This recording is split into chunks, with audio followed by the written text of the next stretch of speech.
নমস্কার বন্ধুরা, আজ আমি আপনাদের সাথে শেয়ার করব ভীষণই হেলদি আর পুষ্টিকর একটি ডালের রেসিপি, যেটা অনেকেই শুক্তানি, কেউ বা বলেন শুক্তের ডাল, আবার কোথাও কোথাও তেঁতুর ডাল নামেও পরিচিত।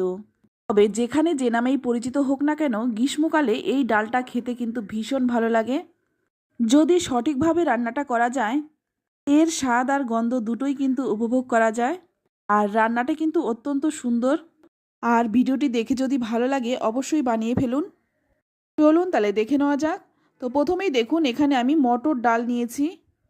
এবার ডালটাকে 3-4 বার জল পাল্টে পাল্টে খুব ভালো করে ধুয়ে নেব। তো ডালটা দেখুন ভালো করে ধুয়ে নিলাম। এখানে আমি মটর ডাল দিয়ে করেছি, আপনারা মুগ ডাল দিয়েও করতে পারেন। এবার এখানে একটা নিয়ে নিলাম প্রেসার কুকার। এর মধ্যে ধুয়ে রাখা ডালটা দিয়ে দেব। তো ডালটা দিয়ে দিলাম। এবার এখানে আমি 2 কাপ জল দেব, খুব বেশি জল দেব না। বেশি জল দিলে প্রেসার কুকারের থেকে জলটা বেরিয়ে আসে। আগেই কিন্তু প্রেসার কুকারের ঢাকনা বন্ধ করব না। একটু ফুটিয়ে নিয়ে যখন এই রকম ফেনা ওপর দিয়ে ভেসে উঠবে, তখন এই ফেনাগুলো অবশ্যই ফেলে দিতে হবে, কারণ এই ফেনাগুলোর মধ্যে অনেক ময়লা থাকে। আর এই ফেনাগুলো থাকলে কিন্তু প্রেসারের সিটিটাও কিন্তু ঠিকঠাক পড়তে চায় না। এবার আমি 4টে সিটি দিয়ে নেব। এটা হতে থাক। অপর দিকে আমি কিছু সবজি কেটে নিয়েছি। তো এখানে নিয়েছি সজনে ডাঁটা। সজনে ডাঁটাটা একটু লম্বা করে কেটে নিয়েছি। আর নিয়েছি উচ্ছে, যেটা প্রধান উপকরণ। উচ্ছেগুলো আমি গোল গোল করে একটু মোটা রেখে কেটেছি। আর নিয়েছি লাউ। লাউটাও ছোট ছোট টুকরো করে কেটে নিয়েছি। লাউয়ের পরিবর্তে আপনারা পেঁপেটাও দিতে পারেন। তো এইদিকে দেখুন, ডালটা কিন্তু খুব ভালো করে সেদ্ধ হয়ে গেছে। এবার এর মধ্যে দিয়ে দেব কেটে রাখা লাউগুলো। তো আমি সবটুকু লাউ দিয়ে দিলাম। এবার লাউটা দিয়ে প্রেসারের ঢাকনা বন্ধ করে কিন্তু আমি মাত্র একটা সিটি দিয়ে নেব, বেশি সিটি দেব না। তো এটা হতে থাক। অপরদিকে কড়াই গরম করে নিয়ে এর মধ্যে দিয়ে দিলাম 1 চামচ সর্ষের তেল। তেলটা ভালো করে গরম করে নিয়ে এবার উচ্ছেগুলো ভেজে নেব। তো এখানে আমি 3টে ছোট ছোট উচ্ছে কেটে নিয়েছিলাম। একটু নেড়েচেড়ে নিয়ে এর মধ্যে দিয়ে দিচ্ছি সামান্য একটু লবণ আর হলুদ গুঁড়ো। লবণ আর হলুদ গুঁড়োটা দিয়ে উচ্ছেটা খুব ভালো করে ভেজে নেব।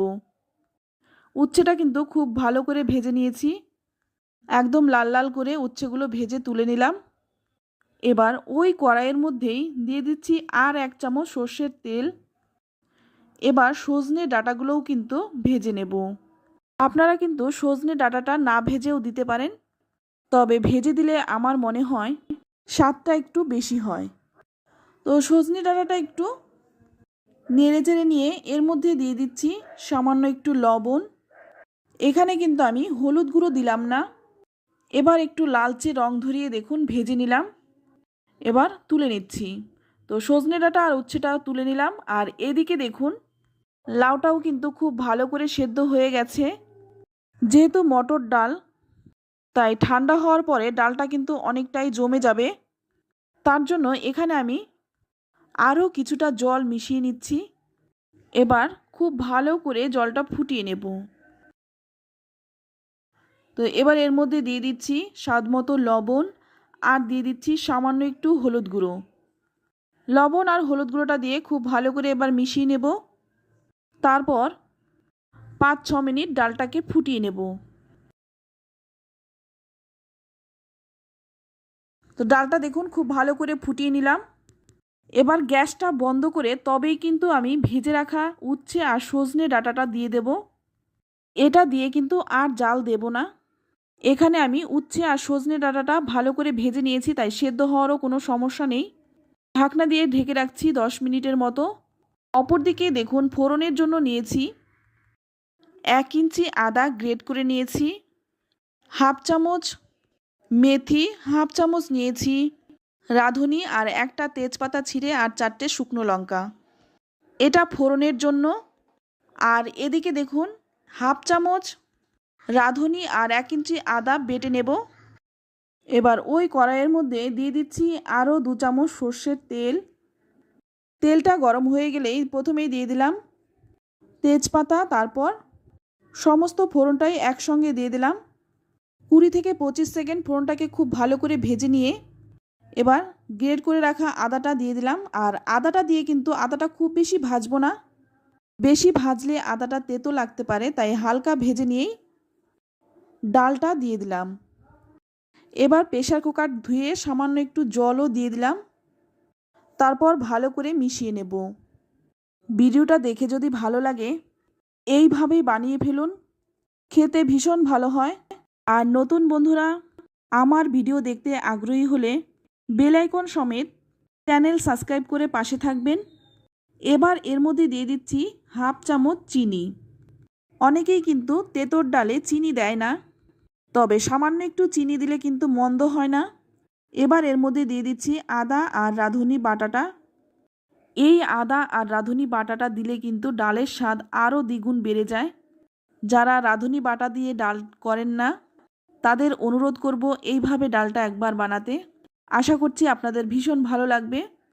তো রাঁধুনি বাটাটা দিয়ে কিন্তু 3-4 মিনিট ভালো করে ফুটিয়ে নেব। 3-4 মিনিট ভালো করে ফুটিয়ে নেওয়ার পর এবার গ্যাসের আঁচটা কিন্তু বন্ধ করে দেব। গ্যাসটা বন্ধ করে তবেই কিন্তু ঢাকনা দিয়ে ঢেকে স্ট্যান্ডিং টাইম রেখে দেব 10 মিনিট।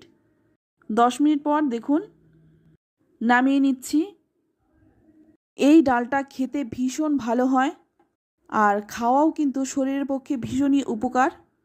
এইভাবে রান্না করলে বাচ্চা থেকে বড় সকলেই কিন্তু চেয়ে চেয়ে খাবে। আর এই রান্নাটার মধ্যে এমন কোনো মশলা নেই যে কারো বাড়িতেই থাকবে না, সব কিন্তু ঘরোয়া মশলা দিয়ে রান্নাটা করেছি। রান্নাটি ভালো লাগলে লাইক, কমেন্ট, শেয়ার করবেন। আর চ্যানেলে নতুন হয়ে থাকলে চ্যানেলটা সাবস্ক্রাইব করে নেওয়ার অনুরোধ রইল। তো আজ এই পর্যন্ত, আবারও নিয়ে আসবো অন্য কোনো নতুন রেসিপি।